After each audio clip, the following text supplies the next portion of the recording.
नमस्ते, मेरा नाम है दीपक और स्वागत है आपका आज की मेमोरी बाइट में। मेमोरी बाइट की इस सीरीज़ में हम इन्फॉर्मेशन को बहुत कंडेंस कर लेते हैं, टेबल के फॉर्म में ले आते हैं और फिर उसको ट्रिक्स या हिंट्स की सहायता से याद कर लेते हैं। अभी तक हिस्ट्री की सीरीज़ चल रही थी और साथ में अब पॉलिटी की सीरीज़ भी शुरू हो गई, पॉलिटी या राज व्यवस्था। आज इसका दूसरा वीडियो है जिसमें हम भारतीय संविधान की अनुसूचियों को याद करेंगे। कितने शेड्यूल्स हैं भारतीय कॉन्स्टिट्यूशन में, ये सारे हम याद कर लेंगे एक चुटकियों में, एक ट्रिक की सहायता से। तो आओ टाइम नहीं वेस्ट करते हैं और पहुंचते हैं सीधे टेबल पे। तो जितनी इन्फॉर्मेशन ज़रूरी होगी स्क्रीन पे मैं दिखाता रहूँगा। और अभी पहले ये समझो कि अनुसूचियाँ, संविधान की अनुसूचियाँ या शेड्यूल्स ऑफ इंडियन कॉन्स्टिट्यूशन होते क्या हैं। देखो, जो संविधान बना था तो उसमें 8 अनुसूचियाँ या 8 शेड्यूल्स थे। धीरे धीरे बढ़ते गए, ये अब हो गए हैं टोटल 12। अभी 12 ये कौन से हैं हम इनको याद भी कर लेंगे। तो ये होते क्या हैं, देखो हमारे भारतीय संविधान में जो आर्टिकल दिए हुए हैं, जो अनुच्छेद दिए हुए हैं, उनमें कुछ बातें बताई गई हैं, लेकिन सारी बातें नहीं बताई गई हैं। तो जो बातें अनुच्छेदों में नहीं हैं वो एक्स्ट्रा इन्फॉर्मेशन दी गई है शेड्यूल्स में। कैसे दी गई है, जैसे कि मान लो पहला शेड्यूल है, पहले शेड्यूल में बता दिया गया है कि भारत के संविधान में भारत की कौन कौन सी यूनियन टेरिटरीज हैं, भारत के कौन कौन से राज्य हैं, उनके नाम लिखे हुए हैं। तो आर्टिकल्स में जब होगा, जैसे आर्टिकल 1 में बताया गया कि प्रथम अनुसूची में जो भी नाम लिखे गए हैं राज्यों के और केंद्र शासित प्रदेशों के, उनकी बात चले। तो इस तरह से आर्टिकल जब लिखते हैं, अनुच्छेद लिखते हैं, तो उसमें नहीं बताते हैं कि राज्य का नाम क्या है, केंद्र शासित प्रदेश का नाम क्या है, लेकिन ये चीज शेड्यूल में मेंशन कर दी है।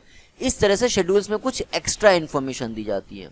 तो जैसे मैंने बोला कि स्टार्टिंग में 8 थे, अब 12 हो गए हैं। इनको कैसे करेंगे, देखिए एक पॉपुलर निमोनिक है, हो सकता है आप में से कईयों को पता भी हो, टीयर्स ऑफ ओल्ड पीएम। देखो, जो अच्छी चीजें ऑलरेडी हैं उनको उस तरह से ही सीख लेना अच्छा है, जरूरी नहीं कि हर चीज के लिए आप कुछ नया करो। ये कैसे होता है फटाफट देख लो कि टीयर्स ऑफ ओल्ड पीएम से हम कैसे याद रख सकते हैं 12 के 12 शेड्यूल ऑफ इंडियन कॉन्स्टिट्यूशन। तो ये देखो किस तरह से किया गया। जैसे पहला शेड्यूल है, टीयर्स का टी पकड़ो, टी से बनता है टेरिटरी, बस इनिशियल्स लिए हैं। टीयर्स में TEARS, ये किसी के इनिशियल्स बनेंगे। जैसे टी इनिशियल्स है टेरिटरी का, टेरिटरी यानी कि हिंदी में बोलते हैं क्षेत्र, ये पहली अनुसूची में है। दूसरी अनुसूची है इमोल्यूमेंट्स या सैलरी की बात कर रहा है, ई आ गया टीयर्स के ई से।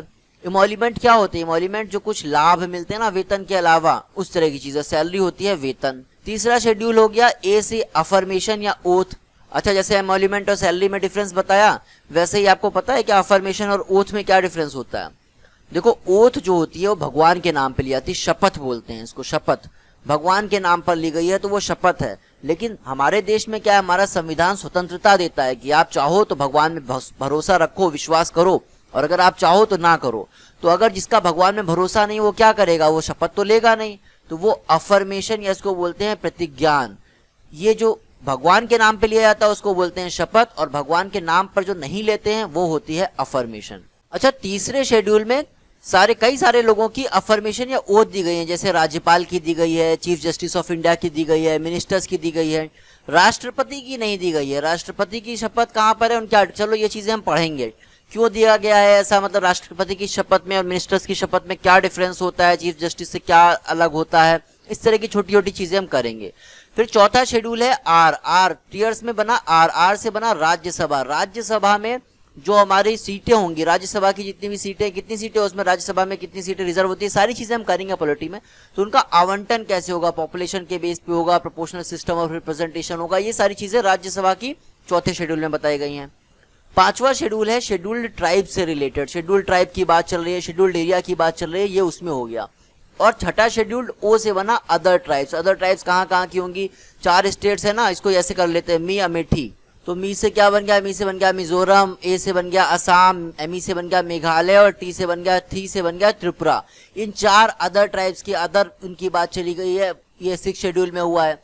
7 शेड्यूल में क्या है, फेडरल स्ट्रक्चर की बात चली गई है, डिवीजन ऑफ पावर्स की बात हुई है। फेडरल स्ट्रक्चर क्या होता है, संघीय ढांचा। देखो, अगर आपको इन चीजों का कोई आइडिया नहीं, कोई बात नहीं, हम पॉलिटी की सीरीज कर ही इसलिए रहे हैं, टेबलर फॉर्म में चीजों को करेंगे और उसमें जो भी इंपॉर्टेंट चीजें होगी वो साथ में मैं एक्सप्लेन करते चलूंगा।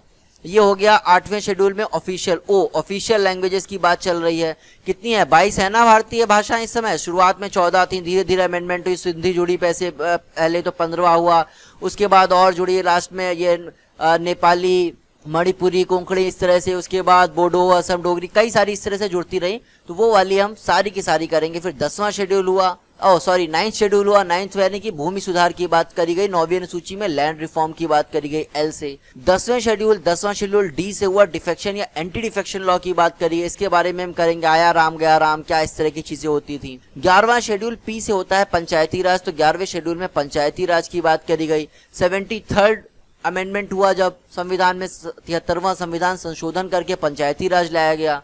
74वां संविधान संशोधन करके म्यूनिसिपल या फिर नगर निगम लाया गया। ये सारी चीज देखो, ये तो मैं इसलिए कर रहा हूं कि एक स्ट्रक्चर क्लियर हो। अगर आपको पहले पता चल गया कि हमारे संविधान में पार्ट्स होते हैं कुछ, उसके बाद आपको पता चल गया शेड्यूल्स होते हैं, फिर अगर हम अनुच्छेद या आर्टिकल से पहुंचेंगे ना तो आपको चीजें समझने में आसान होंगी। फिर मैं चीजों को रिलेट करूंगा, बताऊंगा, थोड़ा हिस्टोरिकल बैकग्राउंड दूंगा तो एक अंडरस्टैंडिंग बनेगी। इस तरह से अगर हम पॉलिटी पढ़ेंगे, जैसे बताया था ना कि मैट्रिक्स मेथड होता है। मैट्रिक्स मेथड क्या है? आपके पास बहुत सारी इंफॉर्मेशन आपको कुछ बहुत सारी चीजें याद रखनी है, तो यहां तक आपको पहुंचना है ना, तो आपके पास कई सारे रास्ते होने चाहिए। आप इस रास्ते से भी यहां पहुंच सकते हो। ऐसा हो सकता है कि आपका कुछ ओवरलैप करे पोर्शन यहां गया और फिर यहां पे आए, या कोई नई चीज, मतलब एक जगह पहुंचने के लिए आपके पास कई सारे रास्ते होने चाहिए, तो आपको इन्फॉर्मेशन याद रहेगी। ये इंपॉर्टेंट है, याद रखने के कई तरीके हो। इसलिए कई बार हम निमोनिक्स कर रहे हैं, जैसे आज हमने निमोनिक्स किया, कई बार हम वर्ड टू वर्ड को रिलेट करेंगे, कई बार निमोनिक्स और वर्ड टू वर्ड कई सारी चीजें मिला करके करेंगे। तो इस तरह से जब हम चीजों को करेंगे तो फटाफट हमारा सब कुछ कवर हो जाएगा और हमें याद रहेगा। इस तरह से हम कोशिश करेंगे कि 60 दिन में हम मैक्सिमम कवर कर लें। यूपी पीसीएस के लिए जितनी भी तैयारी है, 13 जून को हम मैक्सिमम अपनी प्रिपरेशन के साथ में एग्जाम देने के लिए जाएं। अच्छा, ये सारी चीजें मैं बता रहा हूँ, इसके लिए पीडीएफ से आप पढ़ सकते हो। पीडीएफ में चीजें डिटेल्स में भी दी गई हैं, जैसे कि फर्स्ट शेड्यूल में क्या है, सेकंड शेड्यूल में क्या है, थर्ड शेड्यूल, फोर्थ शेड्यूल, ये हिंदी इंग्लिश दोनों लैंग्वेजेस में दिया गया है। और दिखा देता हूँ आपको, ये देखो, ये पूरे 12th शेड्यूल तक की बात कर दी गई है यहाँ पर, ठीक है ना। तो इस तरह की सारी चीजें आपको कैसे मिलेंगी? पीडीएफ से मिलेंगी, जिससे कि आपको रिवाइज करना ईजी हो जाए। अभी क्या है कि ये सारी चीजें स्क्रीन पर दिखाना फिर उसको एक्सप्लेन करना मुश्किल होता है, तो ये चीजें मैं बोल देता हूँ, लेकिन जब आप पढ़ोगे तो आप बार बार वीडियो देखोगे, आपका बहुत टाइम वेस्ट होगा। आप पीडीएफ से करोगे फटाफट हो जाएगा। इसलिए मैं कोशिश करता हूँ पीडीएफ में आपको ज्यादा से ज्यादा चीजें दूं और आपकी लैंग्वेज के अकॉर्डिंग दो। अगर आप हिंदी में कंफर्टेबल हो तो हिंदी से पढ़ सकते हो, इंग्लिश में कंफर्टेबल हो तो इंग्लिश में पढ़ सकते हो। तो चलो, ये तो था आज का वीडियो। अब मिलो मुझसे अगले वीडियो में, तब तक के लिए टेक केयर।